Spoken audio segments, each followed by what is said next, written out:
Hola, muchas gracias por acompañarnos a esta primera sesión de webinars que tendremos en el marco del programa público para la exposición Negar el Desierto, que hemos inaugurado el pasado 27 de mayo en la sala 3 del Museo de Arte Contemporáneo. Un poco para contarles quienes no han visitado la exposición y quizás también para complementar a quienes sí ya conocen la muestra.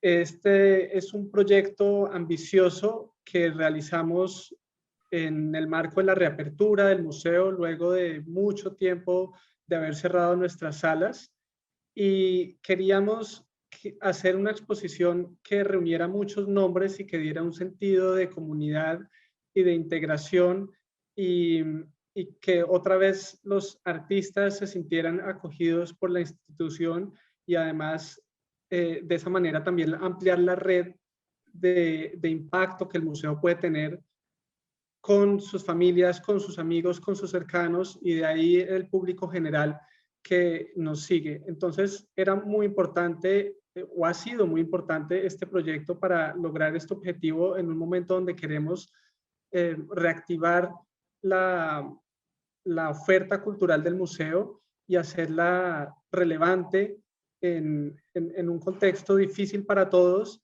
pero que otra vez a través del arte haya oportunidad para el encuentro, para la reflexión, eh, para sorprendernos, para experimentar, tener otras experiencias. Entonces, pues bienvenidos y ojalá puedan asistir a la exposición en físico, sino también tenemos una serie de componentes virtuales del cual eh, complementan y aportan lecturas y miradas al proyecto físico. Todo el programa, toda la exposición ha sido auspiciada y cuenta con el apoyo de la Fundación BBVA, asimismo Fundación Telefónica Movistar y la Delegación de la Unión Europea en Perú.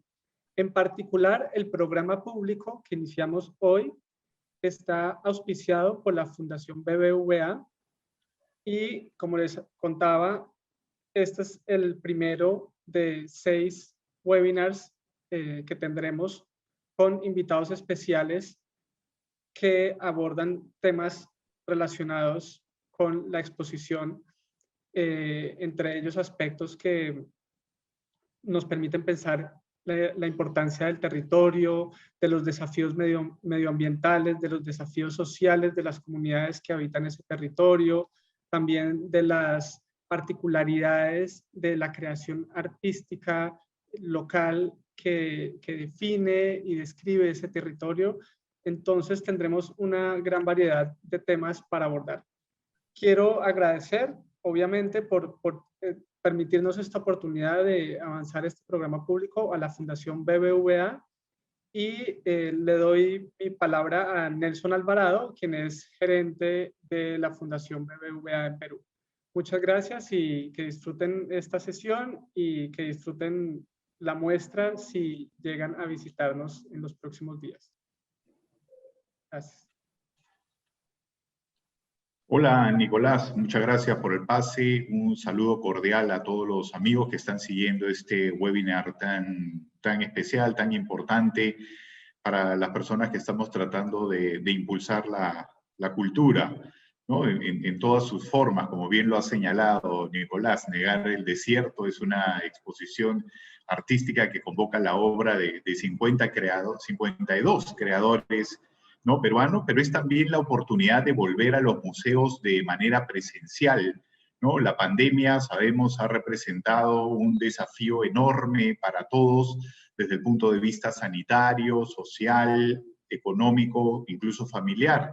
Y para la cultura y sus actividades, el desafío ha sido aún mayor, ¿no? En medio de todos estos cambios bruscos y acelerados de los últimos meses, la cultura está resolviendo los retos de adecuarse a este nuevo escenario que estamos viviendo, ¿no? Donde la reinvención a partir de la convivencia entre lo presencial y lo digital es cada vez más relevante, y lo estamos viendo en este caso, ¿no? La pandemia ha servido también, creo, para confirmar la importancia de la cultura en la vida en sociedad, ¿no? Los libros, las películas, las exposiciones virtuales, el cine, en fin, la danza y las expresiones artísticas de toda índole han demostrado su enorme trascendencia en estos tiempos que nos han tocado vivir, sobre todo cuando hemos estado confinados, y representan un cambio de época, definitivamente, ¿no? Por eso,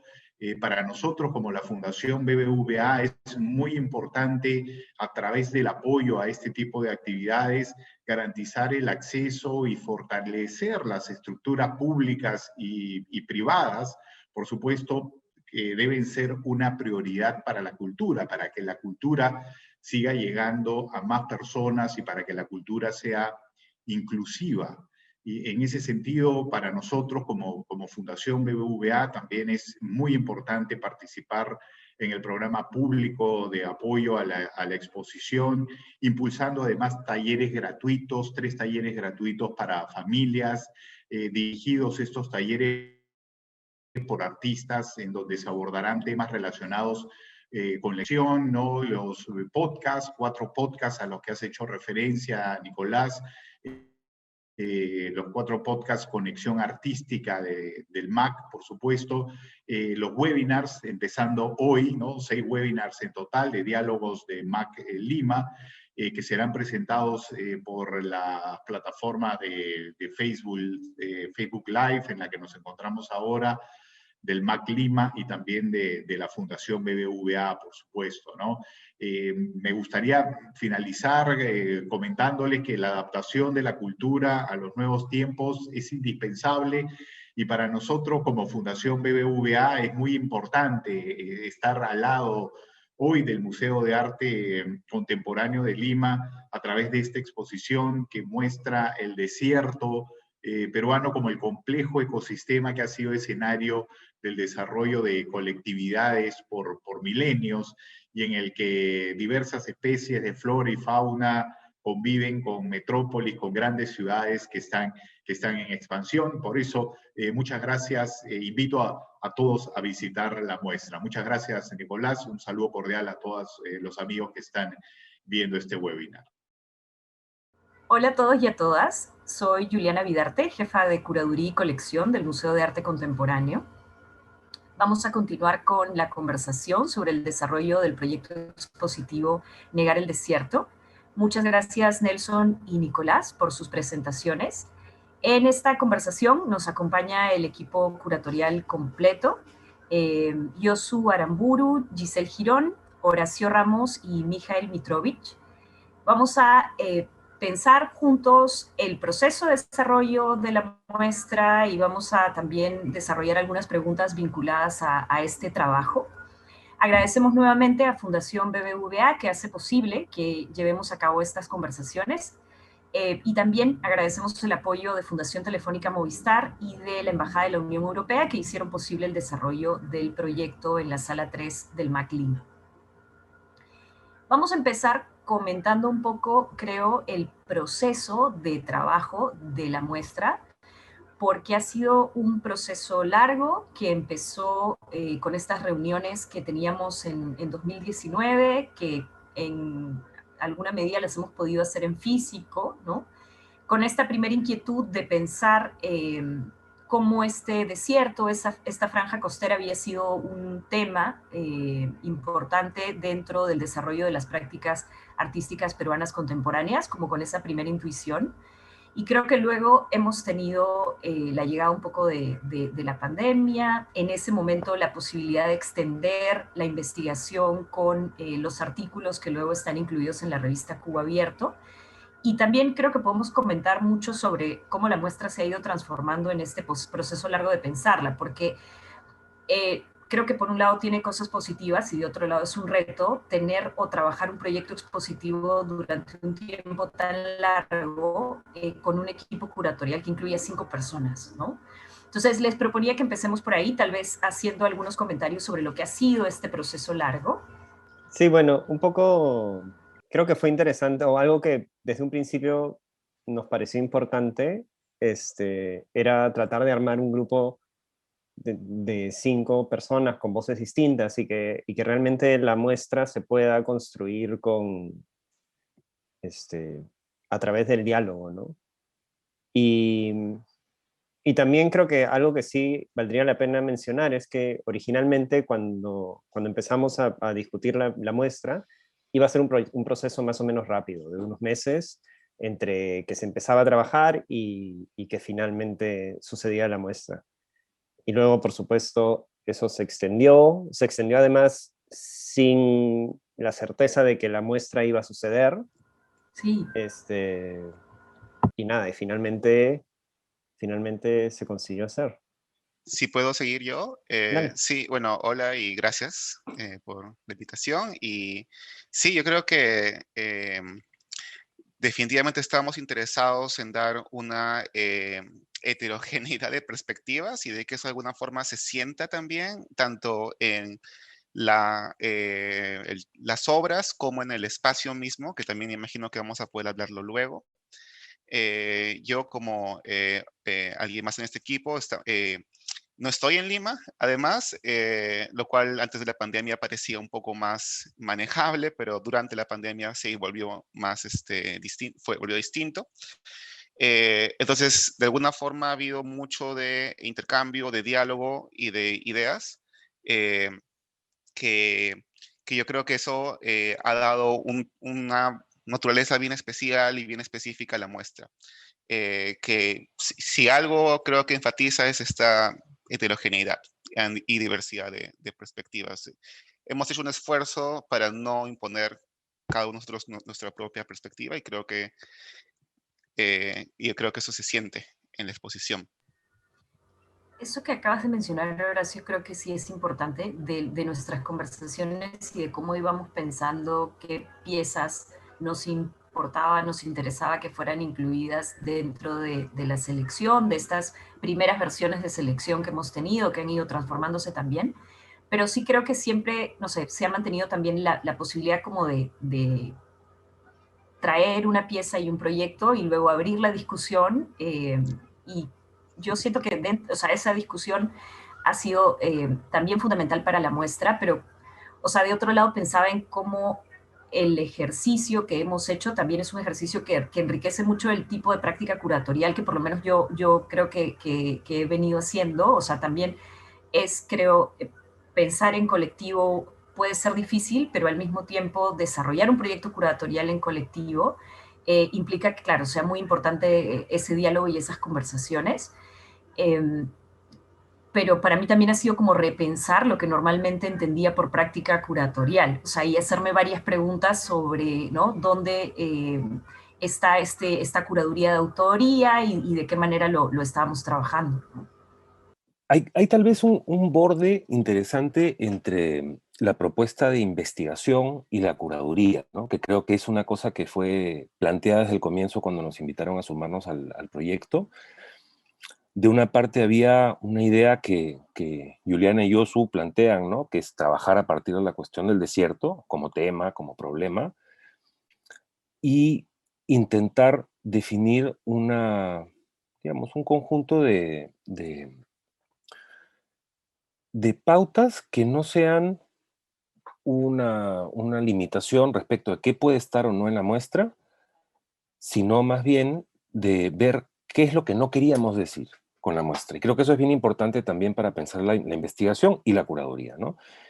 Digamos que hay una idea que muchos hemos aprendido, además, sobre la historia del arte local de las últimas décadas, sobre cómo una cierta visión del desierto muy anclada en la generación del 50 se ha vuelto casi que la ligazón normal que tenemos, ¿no? Pensamos en el desierto y pensamos en ciertas prácticas, en ciertos artistas icónicos y tal. Y entonces había que estar pensando un poco cómo existen desde hace mucho tiempo otras maneras de aproximarse al desierto como espacio habitado, como espacio económico, como espacio de escape de lo social. O sea, hay varias modalidades, ¿no? Y yo creo que esa fue una de las cosas en las que estuvimos de acuerdo como base, a partir de la cual hemos empezado esta conversación, que en muchos casos ha sido también la de, oigan, he visto esto, qué les parece, pero no en todos los casos ha sido una gran conversación sobre el concepto detrás de cada inclusión, ¿no? Sino era más como tener un marco dentro del cual poder ubicar una muestra que tiene, como ya lo dijo Horacio, un conjunto de líneas muy distintas que no se terminan de sintetizar en una narrativa pues unificada, ¿no? Entonces creo que esa sería, para mí al menos fue muy importante tener esa conversación de base desde la cual partir. Y creo que también otro, o algo que terminó sucediendo con la muestra al final y que tiene que ver con este proceso de conversación, es que creo que la exposición se va construyendo cuando entras como espectador, se va como desplegando en pequeñas conversaciones entre las obras, más que en una narrativa que nosotros le estamos dando al espectador. Es algo que se va construyendo con las mismas obras y no hay una sola, son como varios hilos que se van mezclando y que te hacen recorrer el espacio y que además te hacen, creo que es una muestra que en ese sentido también le exigen al espectador como, como realmente escuchar a las piezas, ¿sabes? Como tratar de encontrar esas conversaciones. Sí, creo que a mí eso, lo que mencionas, Yusu, de la fe que le tenemos al espectador, como es muy importante. Y siento que eso deviene también de las mismas conversaciones que hemos tenido, ¿no?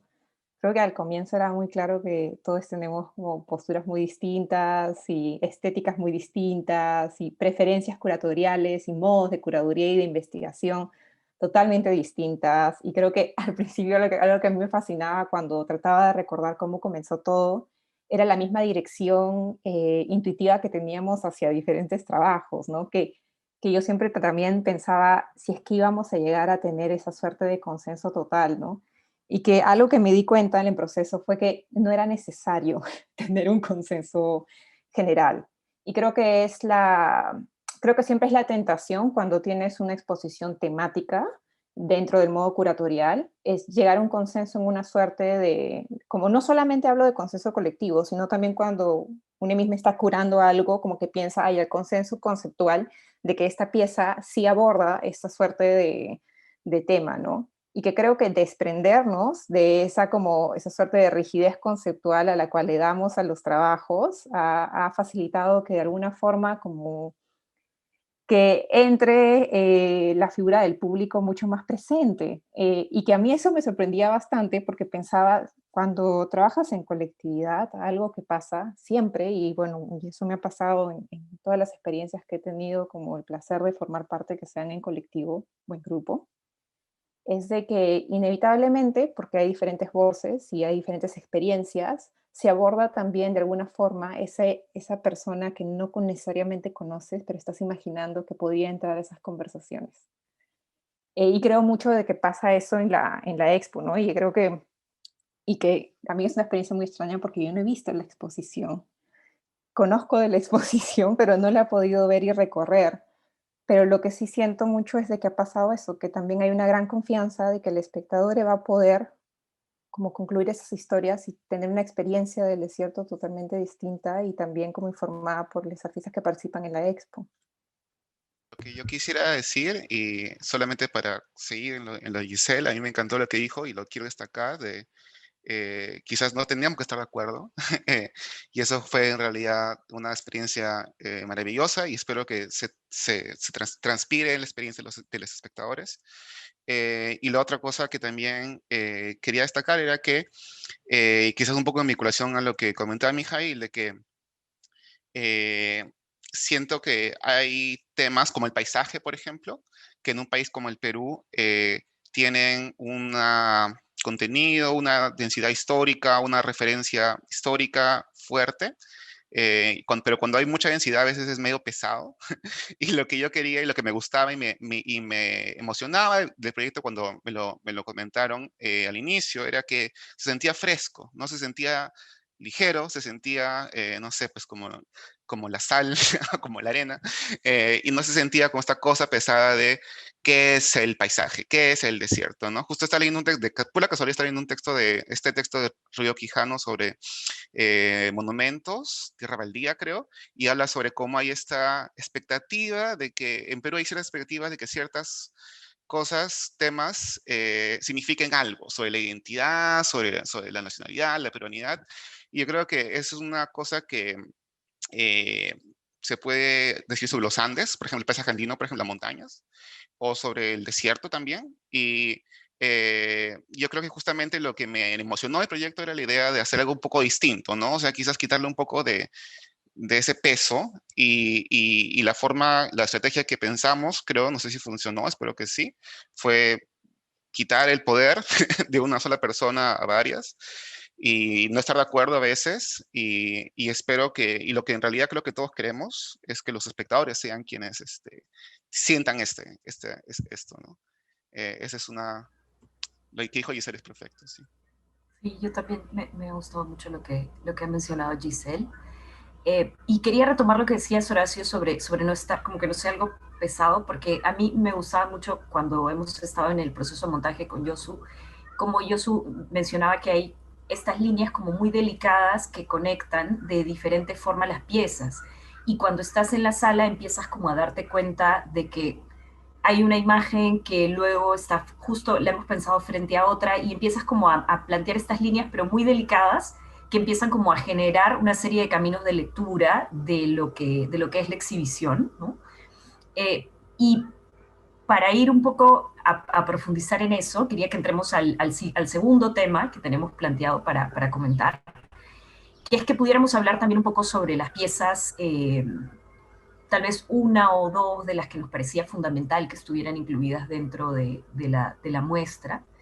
Eh, yo pensaba en algo que me ocurrió ayer que estábamos haciendo la grabación de la serie de podcast que también va a acompañar la exposición, y Carlos Runzi me explicó un par de detalles de la intervención que él hace en el desierto, cuyas fotos están incluidas en la muestra.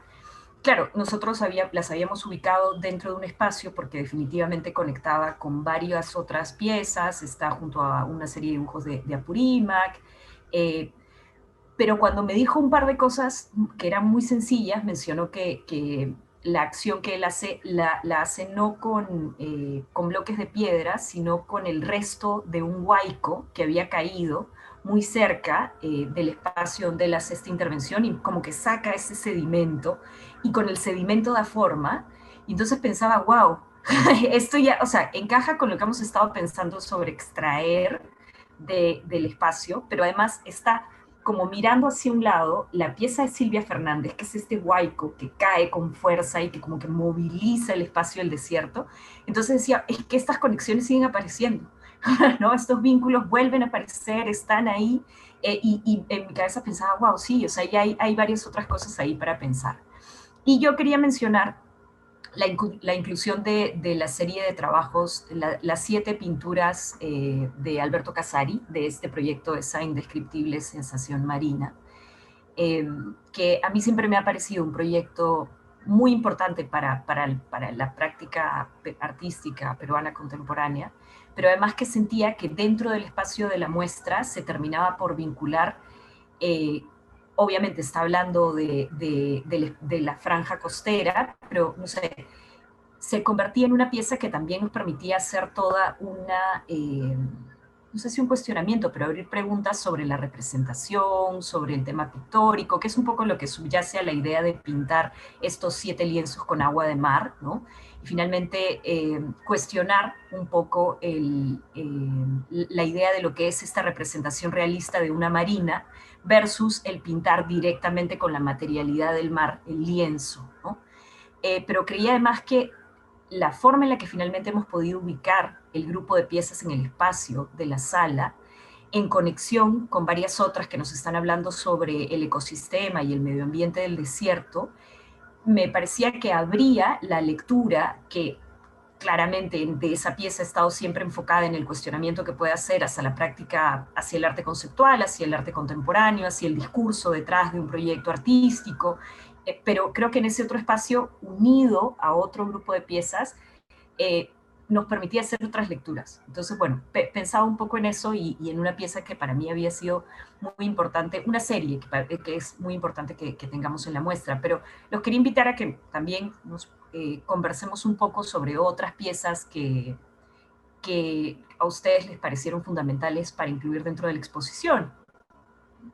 Había creo que, en verdad, ahorita se me vienen a la mente varias piezas que comentar, pero una cosa que me pasó el otro día recorriendo la muestra nuevamente es que hay una sección que, digamos, tiene mucho de arqueológico, ¿no? En el sentido donde uno ve el desierto como un espacio que esconde un cierto secreto arqueológico.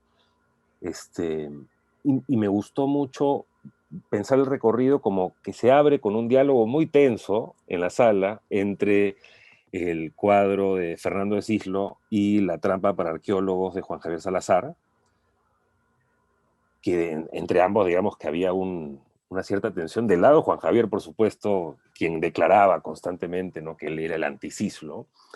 Pero es toda una porción de la muestra que nos lleva hasta un espacio interesante donde la escultura de la serpiente de Alina Canciani termina como cerrando un trayecto, ¿no?, una escultura muy potente, que termina cerrando este trayecto, y un poquito más allá está el cuadro de Miguel Aguirre, el cuadro de Virú, de este disal, ese baño en medio del desierto. Y había una cosa que me gustó mucho, que era ver cómo ya en la disposición espacial uno termina haciendo este juego como de mistificación y desmistificación de la figura del desierto misma, ¿no? O sea, pasas de toda del símbolo precolombino de Cislo, terminas en el baño, en el medio del desierto, y me gusta porque creo que hay varias entradas que van por ahí, ¿no? Que creo que tal vez hemos conversado antes de que no es una muestra de carácter histórico, ciertamente, pero uno puede componer ciertos pedazos de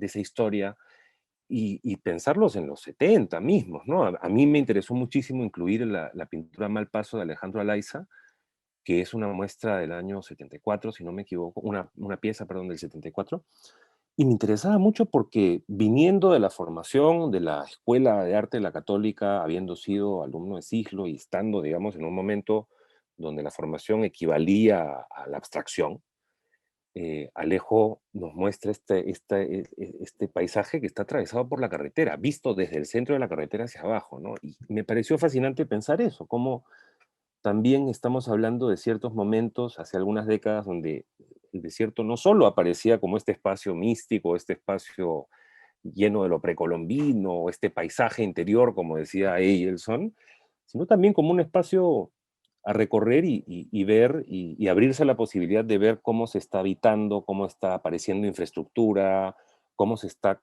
modificando el paisaje con el propio proceso de urbanización, ¿no? Creo que eso, además hay varias piezas que van por ahí, los trabajos de Pablo Hernández y La Rosa, etcétera, pero creo que es un eje ahí entre lo arqueológico por una parte, lo económico, la infraestructura, que creo que a mí me ha gustado mucho volver a verla en la sala, ¿no?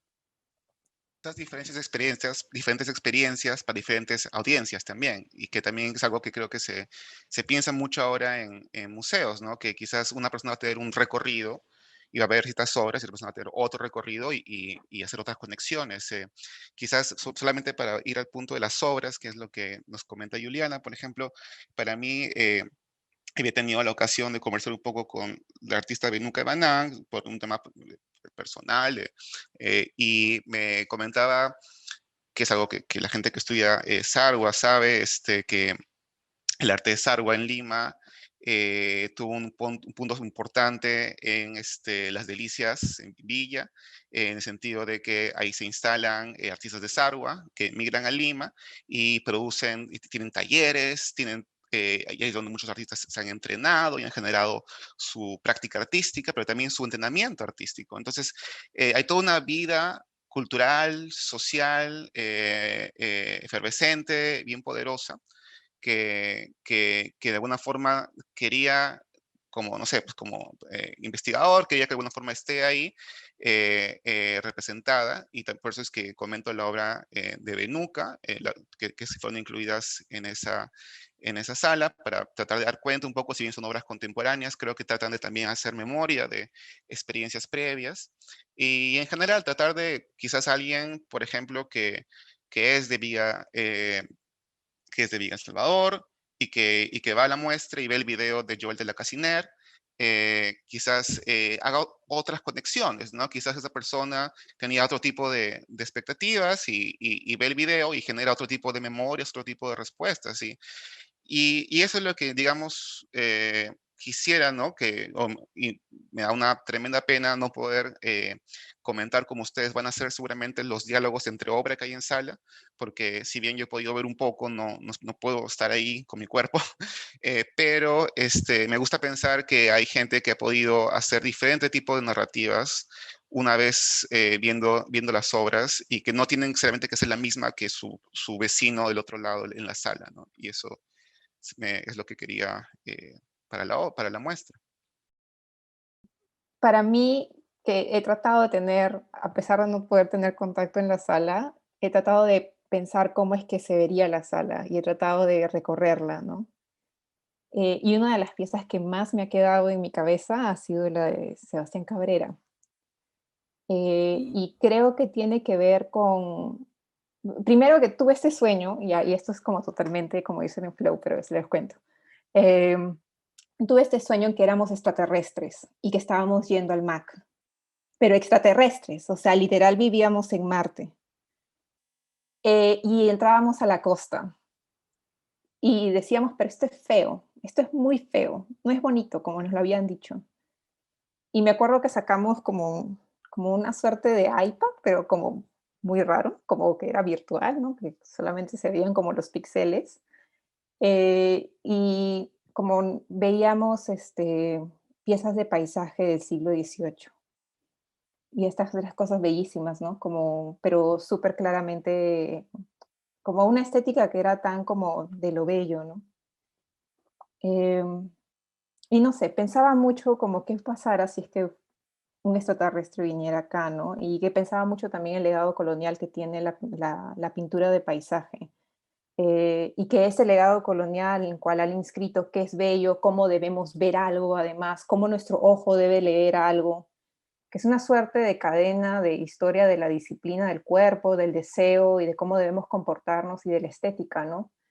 Eh, que claro, solamente que en ese momento pudiera ver eso y que inmediatamente, como en mis navegaciones, ¿no? Yo sé que no necesariamente se van a ver tan cercanos, pero verlo de Silvia o ver Cielo sin cielo, para mí se me hacía mucho sentido. Particularmente en pensar un paisaje que no necesariamente va a través de los ojos de lo bello y de los ojos de un discurso patriota.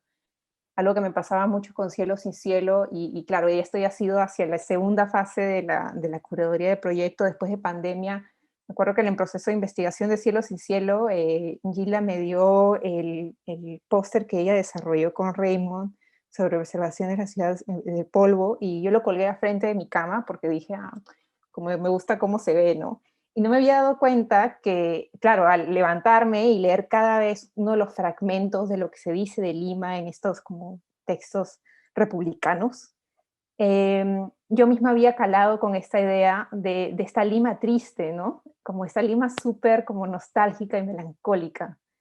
Y algo que me pasaba con el cartón, cuando ya lo he vuelto a pensar, es que el cartón se resiste a todas esas lecturas, se resiste en su moldeabilidad.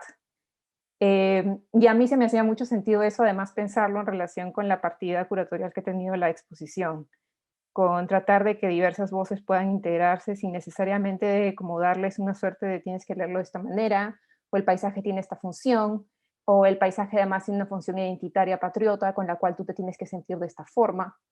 Y que siento que esa suerte de instrucción y desinstrucción, perdón, del sentimiento sobre el territorio que habitamos es súper importante. Y es tan urgente ahora que pensamos en el Bicentenario, que claro, es una locura que la exposición haya caído en el Bicentenario, que tampoco de alguna forma cuando pensamos esto cayó de esa forma, ¿no? Que también pensaba en las propias posibilidades del contexto que emergen en una exposición. Solamente pensaba eso, pensaba la ciudadanía del Bicentenario está viendo esta exposición? Yo quería mencionar algo vinculado a lo que decía Giselle, y solo un momentito, luego yo te dejo comentar. Primero, un detalle sobre Cielo sin cielo, y es que los cartones tienen otro color diferente ahora al color que tenían normalmente, que algo que me comentó Gilda sobre porque el proceso de reciclaje se está dando distinto, pero claro, es un tono como un poco más hacia el ocre y hacia la arena, y ya no tanto hacia el gris, no sé, pensaba que eso también, o sea, generaba que la ilusión como de este espacio sin horizonte se perciba diferente dentro de la sala, ¿no? Y algo un poco más en lo anecdótico, qué bueno saber que han estado soñando con la muestra. Su y yo también soñábamos así y teníamos pesadillas constantemente de qué cosa iba a pasar o no íbamos a terminar de resolver en el camino, pero que bueno, otro tema sería los sueños curatoriales, y ahí vamos a ir después, pero Las te dejo yo. pesadillas. Pesadillas, eran pesadillas. Sí. Sí, los nuestros eran más pesadillas durante el montaje.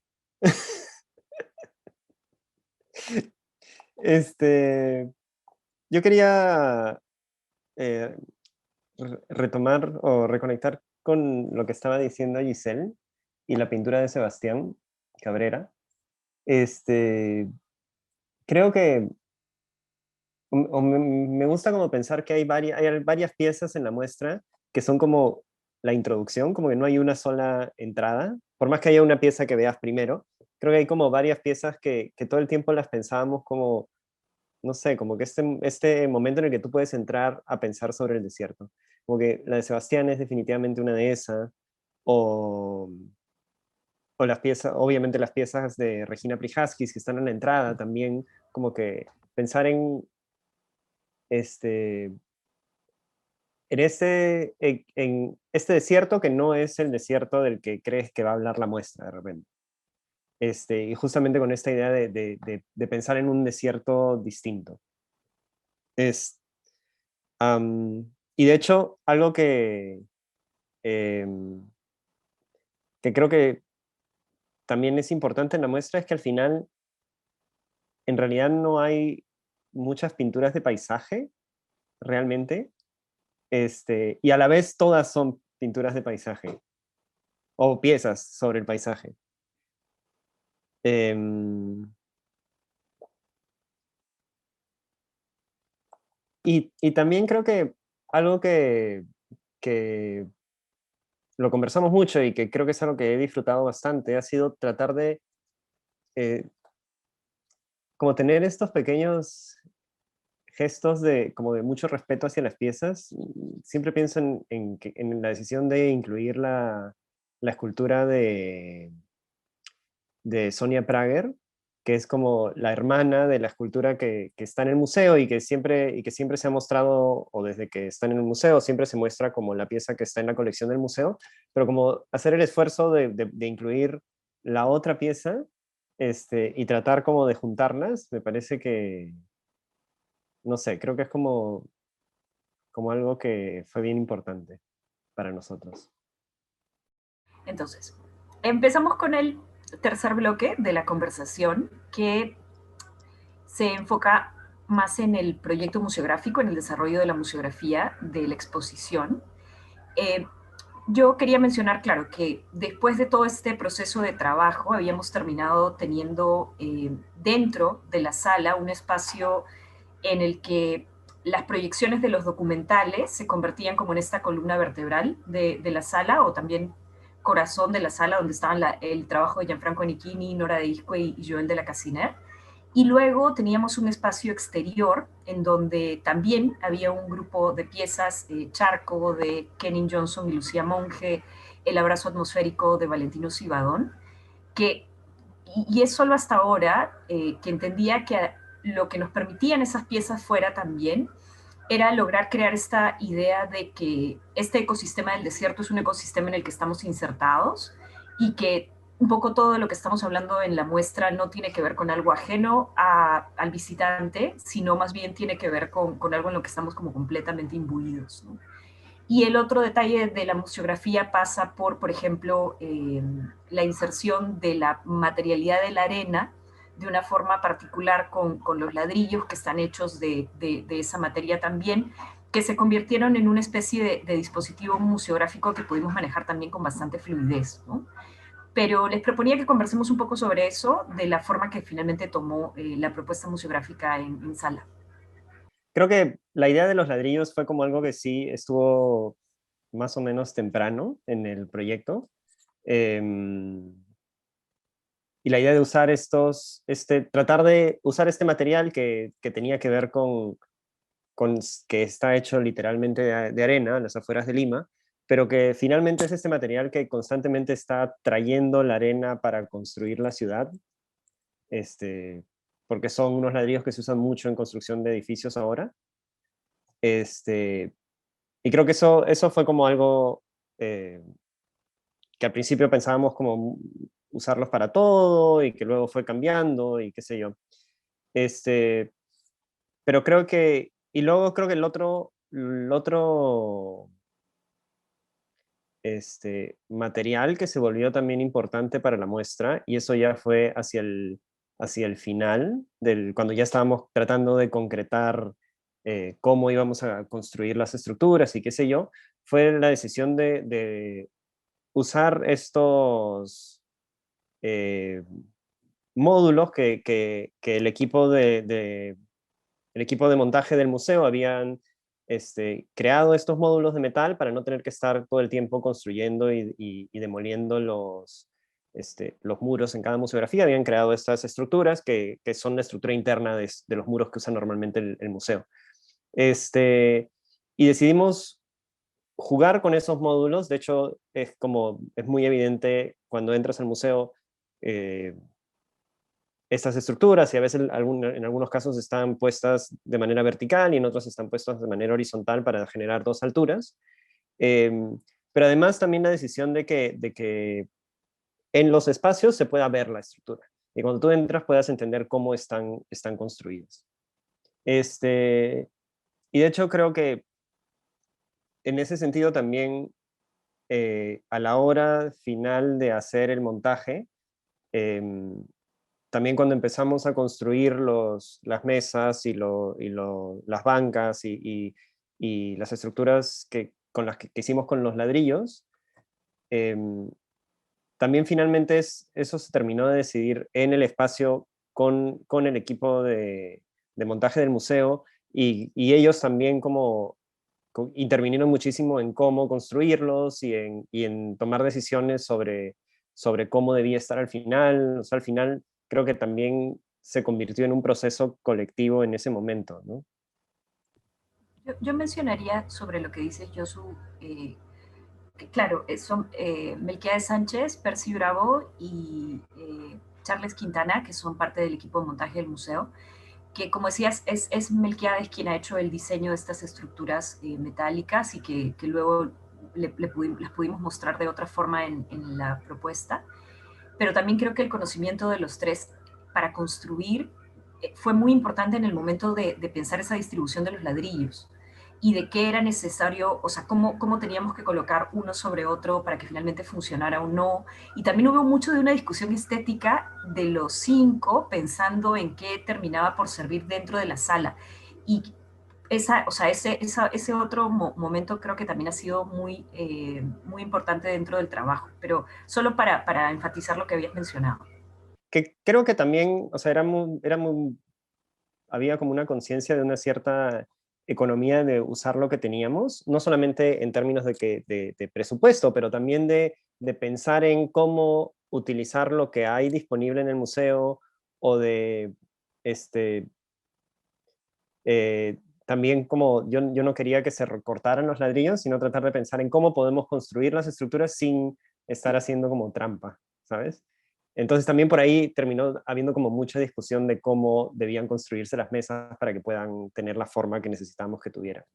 Incluso quizás en la simplicidad también hay una propuesta estética de alguna forma, ¿no? De parte tanto del equipo oficial como de las personas que, como bien menciona Juliana, fueron las que también aportaron sus voces para la producción. Y dado que yo no pude ser parte del proceso mismo, al menos sí quería evidenciar para quien esté escuchando esto que sí había una conciencia, no sé, conceptual de que queríamos que, ¿cómo ponerlo de una forma? De que se sienta como una muestra que no pretendiera ser, no sé, una enciclopedia, ¿no? Un catastro, un registro científico de obras. Porque lo digo porque sí sé que soy consciente de que hay una perspectiva sobre la curaduría y la museografía que estas no deben sentirse, que deben ser, que la mejor es la que no se siente, ¿no? Y la que no ves. Yo creo que esa no era la intención en este proyecto para nosotros.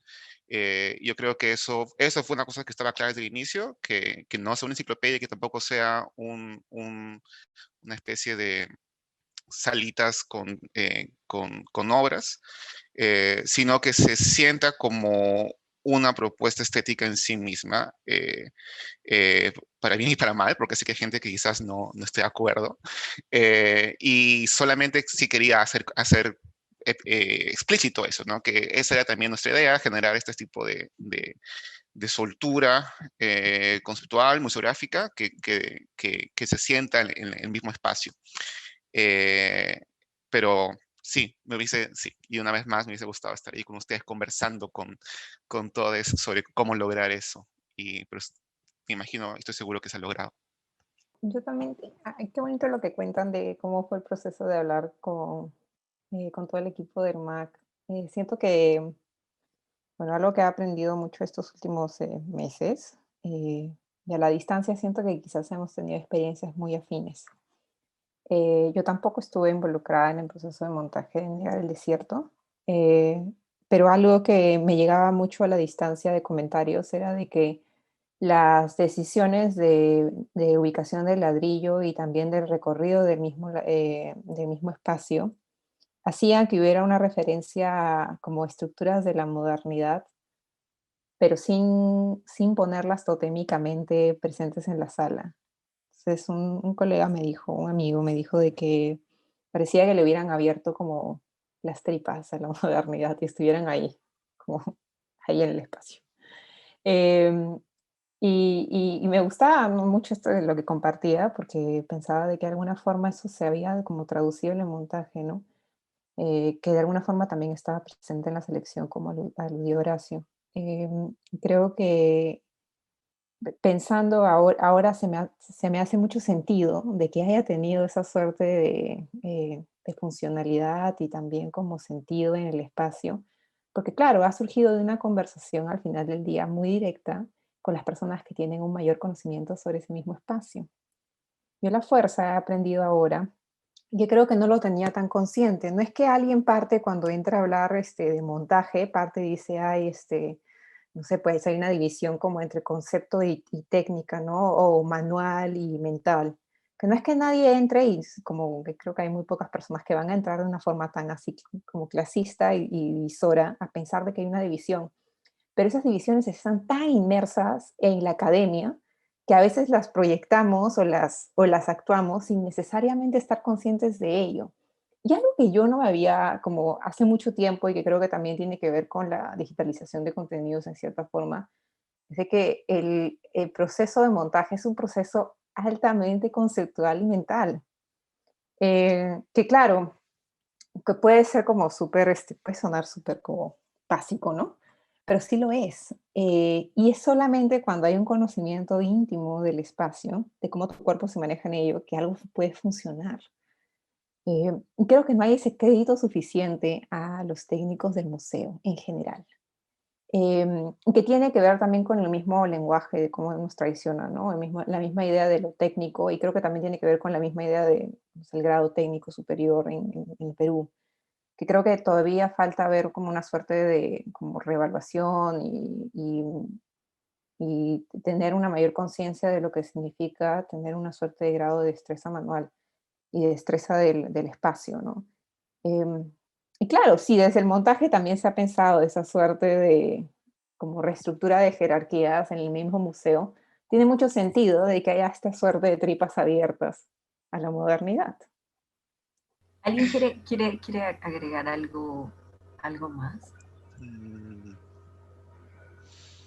Sobre este punto en específico. Me gusta eso de los interiores abiertos. Bueno, solamente para también hacer explícito que imagino que también una perspectiva más histórica o una exhibición más tradicional hubiese aportado también otro conocimiento, otra experiencia que también es válido. Tampoco quiero que parezcamos que el equipo piensa que esta es la única forma de hacer una muestra o que la única forma de hacer una muestra pertinente sobre este tema. Y estoy seguro que haciendo una enciclopedia o un documento más, no sé, sistemático al tema, se hubiese podido encontrar otras cosas probablemente y otras respuestas o otras hipótesis, pero espero en todo caso que esta específica configuración, tanto conceptual como museográfica, despierte preguntas, ¿no? Y que haga que alguien diga, pero por qué falta esto? ¿Pero por qué no puso este artista? ¿Pero por qué no está este tema? ¿Pero por qué no está esta cosa? Ojalá, ¿no? Para que a partir de ahí se produzca otro tipo de exhibición o de estudio académico que le dé la contra, ¿no? Y eso sería en realidad algo muy bonito. Quería que pasemos ahora al último tema que teníamos pensado comentar, que está vinculado más bien a ese corazón del espacio interior de la sala que está constituido por estos proyectos documentales. María el Desierto de Gianfranco Anichini, Color de Mujer de Nora Disque y Ros de Lima de Joel de la Casiner. Creo que hay, o sea, están estos tres espacios que de alguna forma se han construido, como comentaba Yosu, con estas estructuras que son parte de la materialidad del museo. No quería dejar de mencionar que esos videos están presentes de la forma en la que están presentes, gracias al trabajo también de Melissa Zapata, que se ha encargado de toda la producción de la muestra y que específicamente nos ha apoyado con la presentación de esos audiovisuales de diferentes formas. Creo que es muy importante también el aporte de Melissa para varios detalles de lo que se ha podido formar con la exposición, que en términos de producción ha sido sumamente retadora también. De ahí las pesadillas que hemos mencionado y todos estos mundos que han ocurrido, pero les quería proponer un poco eso, ¿no? Pensar, porque o sea, a mí me parece que la película María el Desierto de Gianfranco Anichini es un material fabuloso de tantas formas y termina por convertirse como en un elemento que detona muchas lecturas al empezar el recorrido desde un camino en la sala. Eh, y algo que mencionaron, puedo volver también a las conversaciones que hemos tenido en estos días sobre los podcasts. Tuvimos una conversación con Lorena Best y con Mónica Delgado, que son cineasta y crítica de cine, para pensar ese rol que habían cumplido o que podían tener los documentales. Y bueno, quería agradecerles mucho a ellas porque fueron súper generosas en la lectura que hacían de la muestra. Yo las voy a citar, estas no van a ser ideas mías, sino ideas de ellas. Que por ejemplo pensaban en cómo el espacio que habíamos creado en la sala para ver los documentales te generaba una experiencia totalmente distinta a la que sueles tener con el documental, que no era la sala en la que te sientas a ver una película y tienes que verla de inicio a fin, sino que tienes la posibilidad de ver como estos extractos, de enganchar con cierta parte del contenido y de entrar y de salir libremente, de no estar como obligado a quedarte y a estar todo el tiempo, sino como a ir hilando a partir de lo que veías. Y luego otra imagen muy bonita que mencionó Lorena es cómo se filtra el sonido de las películas en toda la sala. Y entonces, no sé, tienes estas frases potentísimas de María Raige en María el Desierto sobre cómo está guiada por la curiosidad o cómo ella es un palo seco o cómo uno vuelca lo que tiene en su cabeza en la pampa y todas estas cosas maravillosas, pero que se van filtrando y que se van conectando con las otras películas y con lo que dice Cecilia Valenzuela en la película de Nora de Isque, o no sé, estas partes en las que aparecen las radionovelas en Joel de la Casiner. Y entonces creo que para mí terminaba por ser muy importante que hayamos incluido el documental, porque es una, y eso también viene de la conversación de ayer con Lorena y con Mónica, que el público conecta distinto con un docu. Entonces, cuando el espectador conecta con el docu, luego tiene como esta posibilidad de establecer vínculos de otra manera con el resto de piezas. Entonces, bueno, pero les proponía que pensemos en eso, un poco en el espacio que tiene el documental.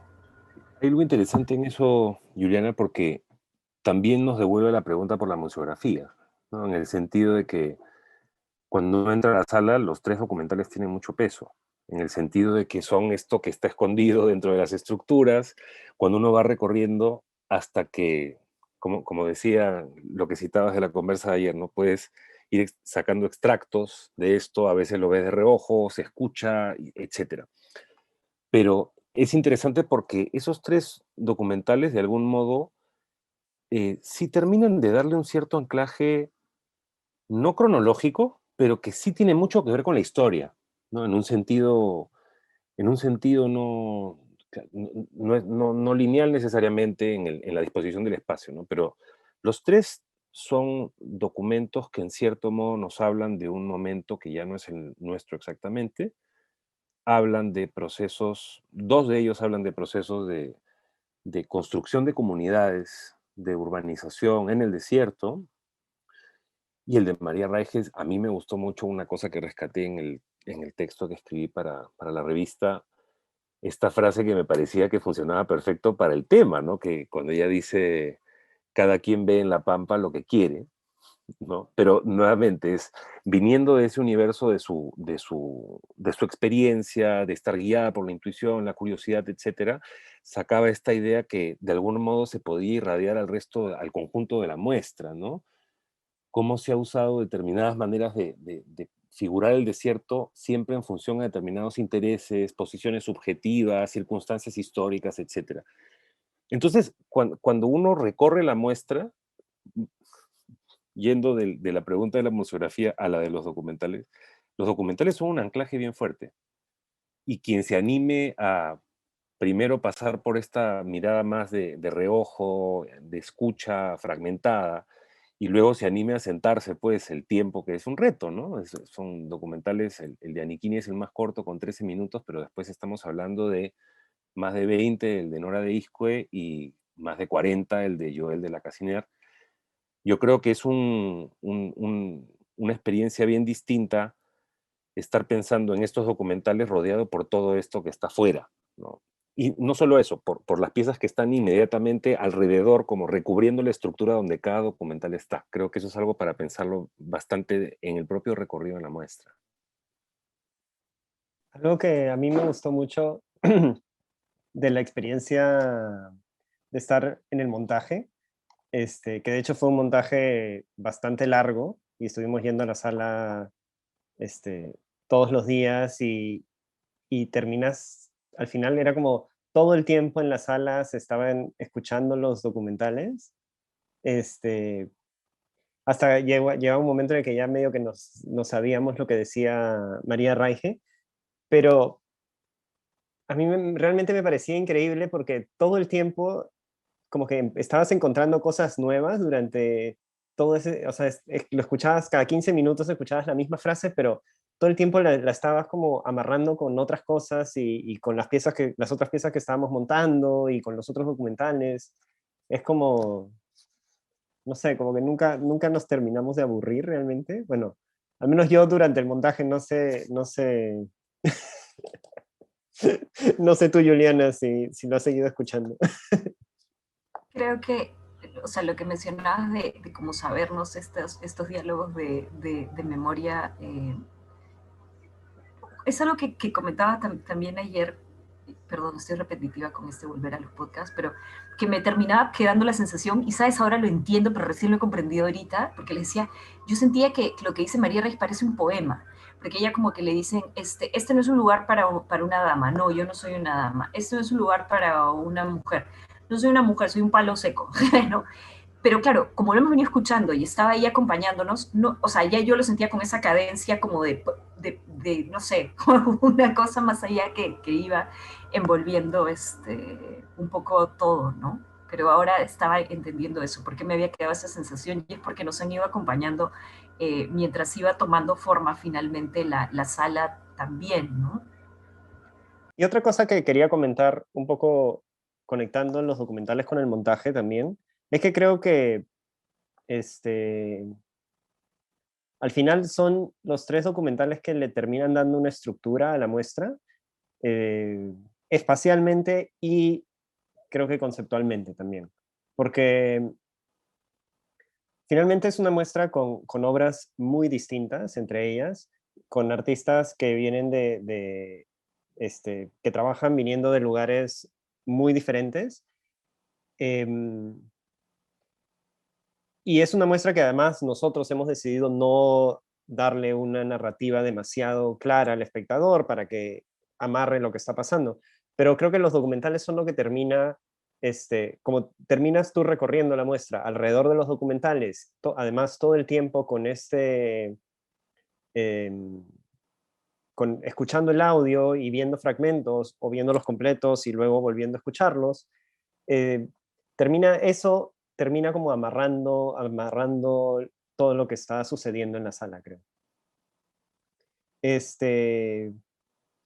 Y también quería retomar lo que comentaste de esta posibilidad de entrar y salir del cuartito de proyección que hemos creado, que claro, eso es, o sea, eso en realidad es como una experiencia muy normal en una exposición en la que hay video. O sea, normalmente así, o sea, no tienes este, esta necesidad de quedarte sentado viendo todo la pieza.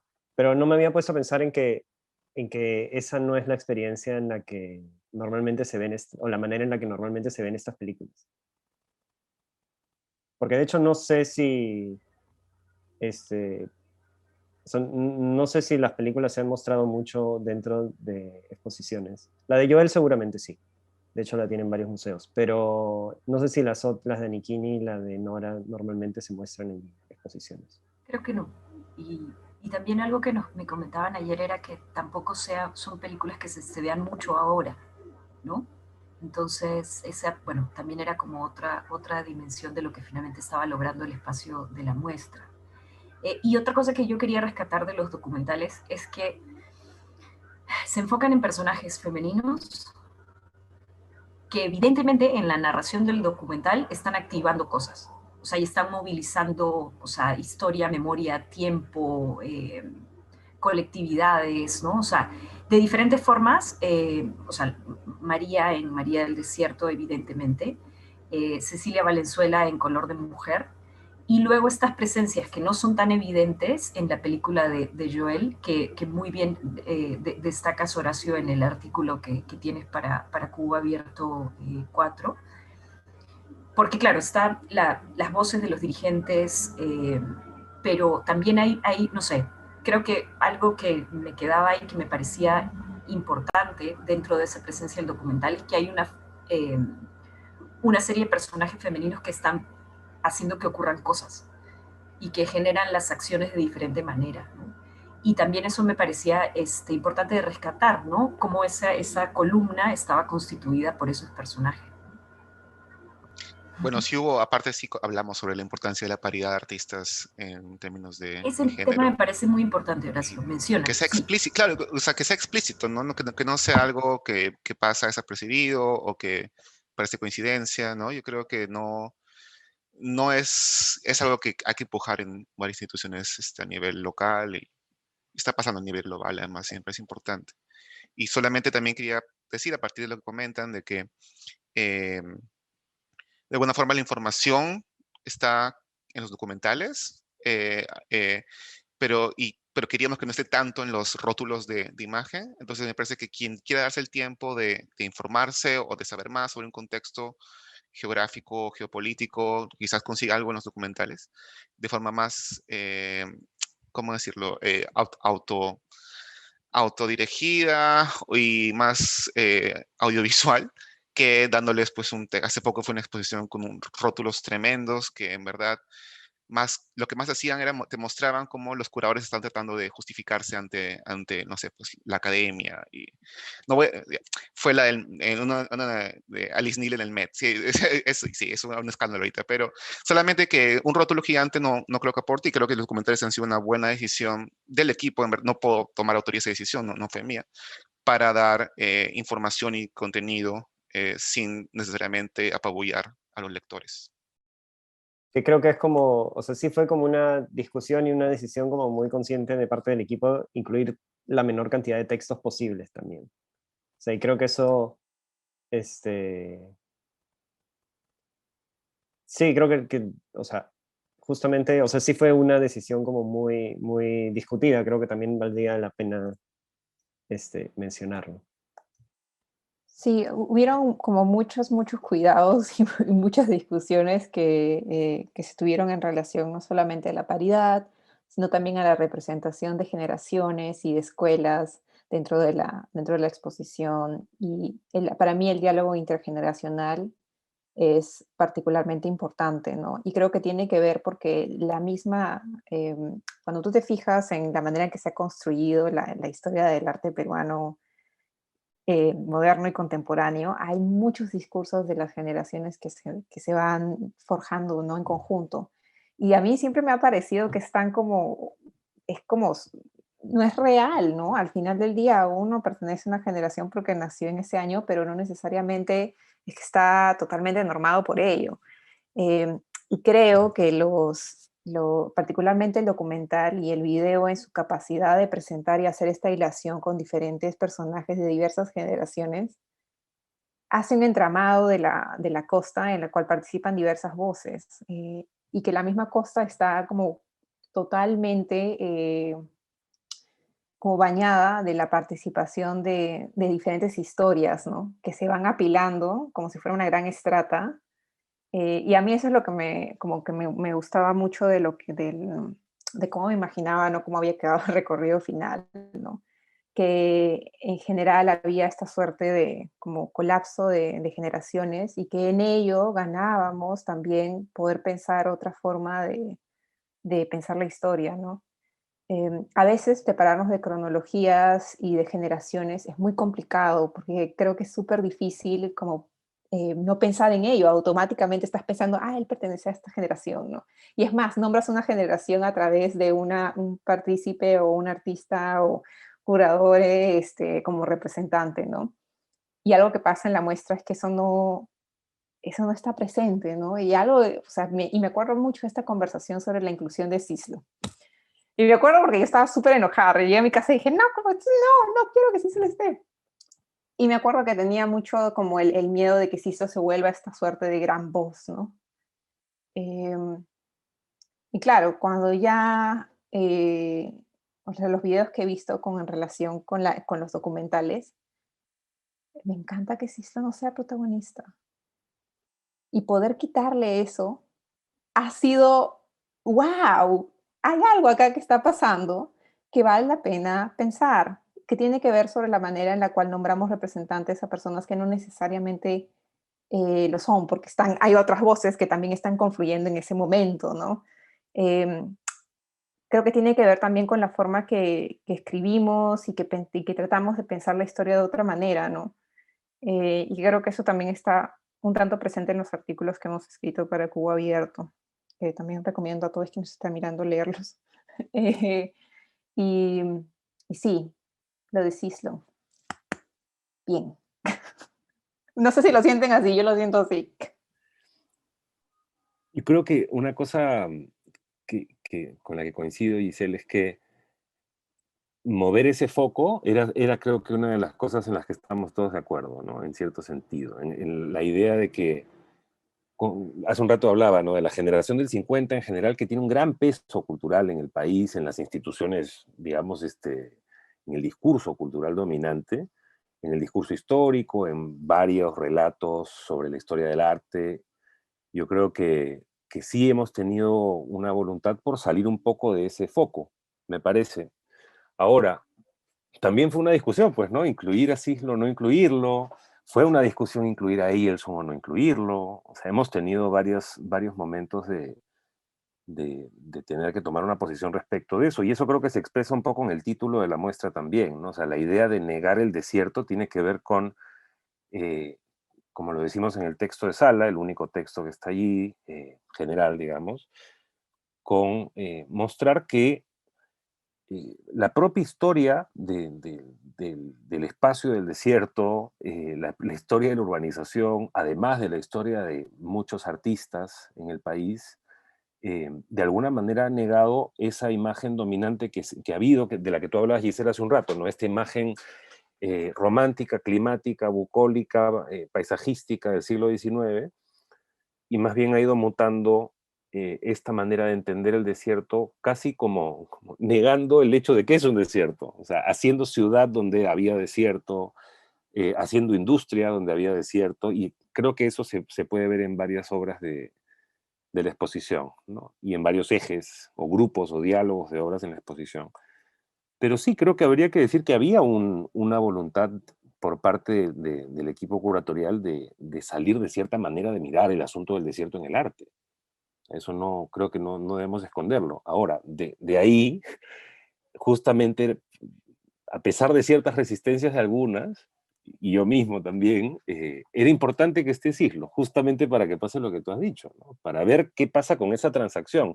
Sin esa pieza no hubiésemos tenido esa tensión con la pieza de Juan Javier Salazar, ni tendríamos la tensión entre esas imágenes y lo que el documental ancla en términos de comunidades, historias y procesos concretos en la construcción de las ciudades y de las comunidades en el desierto.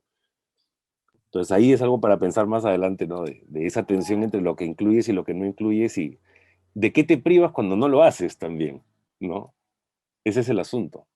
¿Qué lectura como que se queda un poco, ya no se puede hacer ahí directamente, ¿no? Pero bueno. Yo quería agregar solo algo más pensando en lo que mencionaban también sobre esta idea como de tener ciertas inclusiones y de hacer una selección, ¿no? Y siempre, y pensando en el caso particular de Cislo, porque claro, además lo que yo les comparto es la perspectiva desde la colección del museo, porque la pieza de Cislo que tenemos incluida es parte de nuestra colección.